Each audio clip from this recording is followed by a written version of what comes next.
जय हिंद, जय श्री राम। प्यारे साथियों, मैं आप लोगों का शुभचिंतक व्याख्याता अशोक शर्मा। जैसा कि मैंने 5-4 दिन हुए ही नहीं है शायद, एक वीडियो मैंने पोस्ट किया था, इसी से संबंधित था।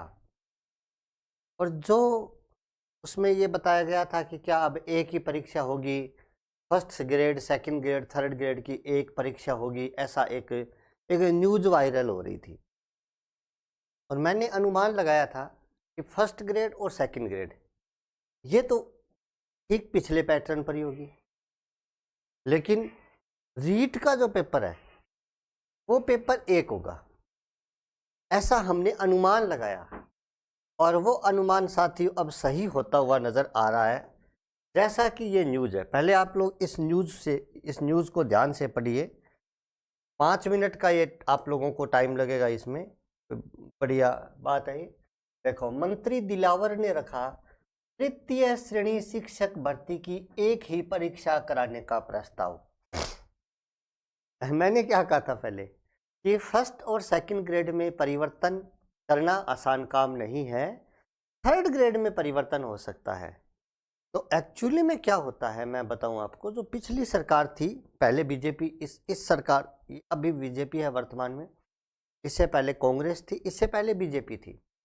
बीजेपी के टाइम में एक ही पेपर हुआ करता था थर्ड ग्रेड का। फिर कांग्रेस सरकार आई, उसने 2 पेपर कर दिए। अब फिर बीजेपी सरकार आई तो थर्ड ग्रेड के लिए पेपर कर देगी एक, ऐसा अंदेशा लगाया जा रहा था। और ऐसा ही अखबार वाले ने लिखा है। ये न्यूज़ अभी पत्रिका की, और ये कल ये न्यूज़ टिक्कर पत्रिका में छपी थी, जिसमें क्या लिखा है देखो। मंत्री के प्रस्ताव पर सरकार की मुहर से 10 लाख बेरोजगारों को मिलेगी राहत, यानी एक ही पेपर होगा। टिक्कर देखो, पत्रिका लिखा है, बेरोजगारों को राहत मिलेगी, मिले तो बात बने। शिक्षक भर्ती में ये ऐसे बनाया भी है कार्टून। रीट का पेपर लीक होने के बाद पिछली सरकार ने तृतीय श्रेणी शिक्षक भर्ती के लिए 2 परीक्षाओं का फॉर्मूला लागू किया था। सत्ता बदलने के बाद अब शिक्षा मंत्री मदन दिलावर ने प्रथम श्रेणी व्याख्याता से तृतीय श्रेणी व्याख्याता तक के लिए एक परीक्षा कराने के संकेत दिए हैं। लेकिन ये संकेत किसके लिए लागू होंगे देखो। शिक्षा मंत्री के इस प्रस्ताव से मोहर लगी तो 10 लाख बीएडधारी बीएसटीसी प्रथम, द्वितीय, तृतीय श्रेणी शिक्षकों को तैयारी करने वाले अभ्यर्थियों को राहत मिलेगी। लेकिन ये केवल और केवल इसने यहाँ से छापी, और ये न्यूज है मैन, तृतीय श्रेणी शिक्षक भर्ती को मिलेगी राहत। 2 परीक्षाओं से नौकरी में देरी होती है, सही बात है। तृतीय श्रेणी, ये देखो इसने लिखा है, तृतीय श्रेणी शिक्षक भर्ती की तैयारी करवाने वाले अभ्यर्थियों को पहले रीट परीक्षा में सफल होने के बाद कर्मचारी चयन बोर्ड की परीक्षा देनी होती है। 2 परीक्षाओं की वजह से देरी से नौकरी मिलती है, जिसका असर स्कूलों की शिक्षण व्यवस्था पर पड़ता है। वन टाइम रीट से थोड़ी राहत।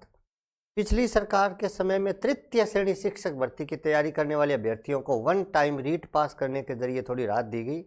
इसमें हर भर्ती के समय रीट देने के अभ्यर्थियों को मुक्ति मिल गई है। यदि सरकार की ओर से फिर से रीट की अंकों के आधार पर नौकरी दी जाती है तो अभ्यर्थियों को दोबारा से तैयारी करनी होगी। कुल मिलाकर के बात यह है, अंकों के निर्धारण में भी बदलाव होंगे। 2012 ऐसे बदलाव हुए थे। 2012 में आरटेट के 20% अंक लिखित परीक्षा के अंकों के आधार पर जोड़े गए थे। 13 में आरटेट के 20%, ये आप लोगों को पता है। कई बार तृतीय श्रेणी का फॉर्मूला ऐसे बदला है। 2003 में तो जिला परिषदों ने करवाया था, 4 में, 9 में, 11, 12, 22 जो भी है ये। अब क्या होने जा रहा है, राजकमल जाखड़ जी क्या कह रहे हैं, शिक्षक भर्ती के लिए एक ही फॉर्मूले से परीक्षा कराए जाने से बेरोजगारों को राहत मिलेगी। एक साथ तीनों ग्रेडों की परीक्षाएं होने से कई तरह की दिक्कतों का सामना करने से एजेंसी। अब एक्चुअली में क्या होने जा रहा है, यहाँ जो मेन बात आ रही है वो आ रही है तृतीय श्रेणी के लिए। जैसे पहले हुआ करता था रीट, केवल रीट, 2 कंडीशनें थी उसमें। एक तो रीट के 70% और 30% ग्रेजुएशन के भी जुड़ते थे पहले। अब ये जुड़ेंगे या नहीं जुड़ेंगे, जुड़ने चाहिए या नहीं जुड़ने चाहिए, इस चीज़ पर तो मैं देखो कोई चर्चा नहीं कर रहा। वो सरकार का काम है जुड़ेंगे या नहीं जुड़ेंगे, और जुड़ने चाहिए या नहीं जुड़ने चाहिए ये विचार करना आप लोगों का काम है।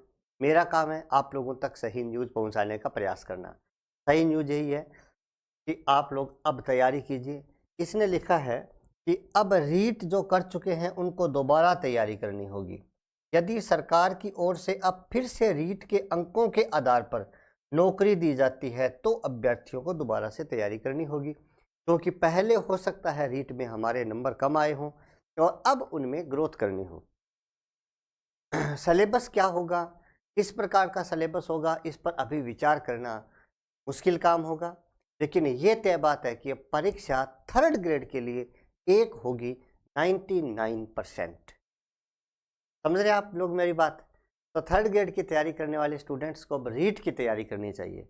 अच्छा, रीट और मेंस में जो रीट था ऐसे पॉइंट्स छांट लीजिए। अब एक समस्या और आ गई, सर हम रीट की तैयारी करें या मेंस की तैयारी करें, किसकी तैयारी करें, ये भी समस्या है।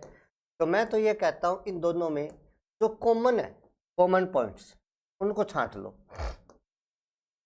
कॉमन पॉइंट्स, बहुत सारे कॉमन पॉइंट्स हैं, उन कॉमन पॉइंट्स को छांट लो और उनको तैयारी करना शुरू कर दो। यदि रीट हुआ तो भी कॉमन पॉइंट की तैयारी हो गई, और यदि मेंस हुआ तो भी कॉमन पॉइंट की तैयारी होगी, तो कॉमन पॉइंट्स कॉमन रहेंगे। तो कॉमन पॉइंट्स को छांट लो और तैयारी शुरू करो, तब तक आचार संहिता हट जाएगी और कुछ न कुछ नया अच्छा शुभ आप लोगों के लिए होगा। इन्हीं मंगल कामनाओं के साथ मैं आप सभी के लिए दुआएं करता हूं। आप लोगों ने सुना, इसके लिए आप लोगों का बहुत बहुत धन्यवाद। और एक न्यूज़ और है साथियों, जैसा हमारे YouTube पर आ रहा है 11 मई को कुछ नया होने वाला है। क्या होने वाला है आप लोग देखो, हमारे चैनल पर बहुत बड़ा धमाका हो रहा है 11 मई 2024 को। 11 मई 2024 को क्या हो रहा है उसका वीडियो का लिंक नीचे डिस्क्रिप्शन में दिया गया है, और यहाँ पर वीडियो जो आ रहा है छोटा सा, इस पर भी आप यदि क्लिक करोगे तो आपको पता चल जाएगा क्या होने जा रहा है। ओके साथियों, फिर मुलाकात होगी, तब तक के लिए सभी को जय हिंद, जय श्री राम।